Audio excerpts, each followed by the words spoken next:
Top 3 news చూస్తున్నాం. రేవంత్ పాలనలో రైతులకు కన్నీళ్లే మిగులుతున్నాయి. అన్నదాతలు ఆరుగాలం కష్టపడి పండించిన పంటను కాంగ్రెస్ ప్రభుత్వం కొనుగోలు చేయడం లేదు.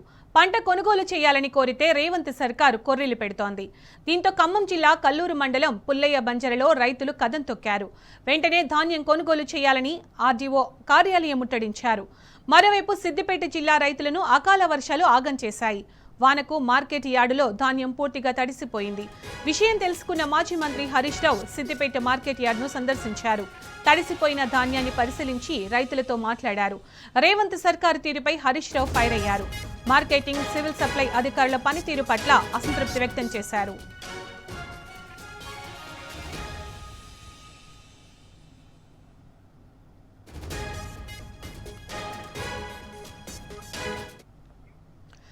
ధాన్యం కొనుగోలులో జాప్యంతో ఖమ్మం జిల్లా రైతులు పడుతున్న ఇబ్బందులకు సంబంధించి పూర్తి వివరాలు మా ప్రతినిధి సాంబా అందిస్తారు. సాంబా, ఉమ్మడి ఖమ్మం జిల్లా రైతులు ఎలాంటి ఇబ్బందులు ఎదుర్కొంటున్నారు?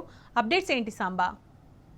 పంట కోసి కొనుగోలు కేంద్రాలకు తరలించి నెల రోజులు దాటిపోతున్నప్పటికీ కూడా కొనుగోళ్లు మందకొడిగా సాగుతుండడం, అక్కడక్కడ మాత్రమే కొనుగోలు చేస్తుండటంతో రైతుల ఆగ్రహం కట్టడి తెంచుకుంది. ధర్మాగ్రహంతో రైతులు అనేక మండలాలలో కొనుగోలు కేంద్రాల దగ్గర జాతీయ రహదారులు, రాష్ట్ర రహదారులను దిగ్బంధించి అధికారులను నిలదీస్తున్నారు. ఎక్కడికెక్కడికి ప్రశ్నించి మా ధాన్యం ఎందుకు కొనుగోలు చేయలేదు అని వాపోతున్నారు, వేడుకుంటున్నారు అధికారులని. కానీ అధికారులకు మనసు కరగట్లేదో లేదా ప్రభుత్వం యొక్క మనసు కరగట్లేదో కానీ ఖమ్మం జిల్లా రైతులను మాత్రం ఆగం చేస్తున్నారు. రైతులు చాలా ఇబ్బందులు పడుతున్నారు. ఇప్పటి వరకు ధర్నా జరగని మండలం లేదు ఖమ్మం జిల్లాలంటే ఆశ్చర్యం పడాల్సిన అవసరం లేదు. ప్రతి జిల్లాలో ఏదో ఒక ప్రాంతంలో ఖచ్చితంగా ఒక ధర్నా జరిగింది. రైతు అంతా కలిసి స్వచ్ఛందంగా రోడ్ల మీదకి వచ్చి మా ధాన్యం కొనండి మహాప్రభు అంటూ ప్రభుత్వాన్ని వేడుకుంటున్నారు, చేతులైతే దండం పెడుతున్నారు. ఎందుకంటే అమ్మబోతే అడవి, కొనబోతే కొరివి అనేది ఖచ్చితంగా ఈ సంవత్సరం యాసంగి పండించేటువంటి రైతులకు చాలా స్పష్టంగా అర్థమైపోయింది.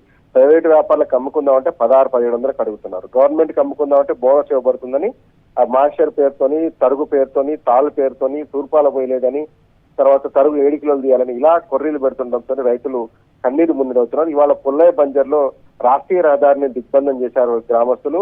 ఏపీఎంకి వ్యతిరేకంగా నినాదాలు చేశారు. ఐకేపీ సెంటర్ లో ప్రభుత్వ అధికారులు నిర్ధారించి ఈ ధాన్యాన్ని కొనుగోలు చేయండి అని సర్టిఫై చేసినటువంటి ధాన్యాన్ని మిల్లుకు తరలిస్తే ఆ ధాన్యంలో కూడా 22 టిక్కీలను, 22 బస్తాలను వాళ్ళు తరుగు కింద కట్ చేసుకున్నారని ఆరోపిస్తున్నారు రైతులు. కనీసం ఇంత ధర్నా చేస్తుంటే కూడా కలెక్టర్ వచ్చి పట్టించుకోవట్లేదు. కలెక్టర్ అన్ని కొనుగోలు కేంద్రాలను పరిశీలన చేయాలని రైతులు స్పష్టంగా డిమాండ్ చేస్తున్నారు. సుజాతనగర్ మండలం, భద్రాద్రి కొత్తగూడెం జిల్లా సుజాతనగర్ మండలంలో కూడా కొత్తగూడెం ఖమ్మం ప్రధాన రహదారి మీద రైతులు బైఠాయించి ఆందోళన చేశారు.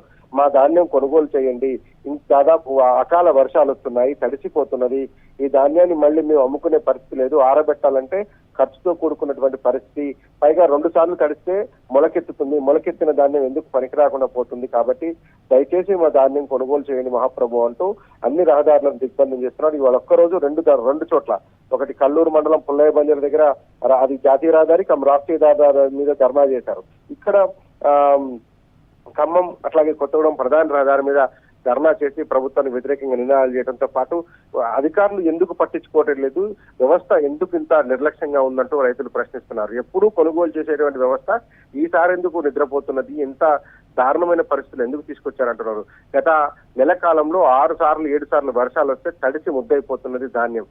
దాంతో పాటు కష్టించి పండించిన ధాన్యాన్ని అడ్డికి పావుచేరు అమ్ముకునేటువంటి పరిస్థితుల్లో కూడా రైతులు లేరు. ఓ పక్క ప్రభుత్వం స్పందించట్లేదు.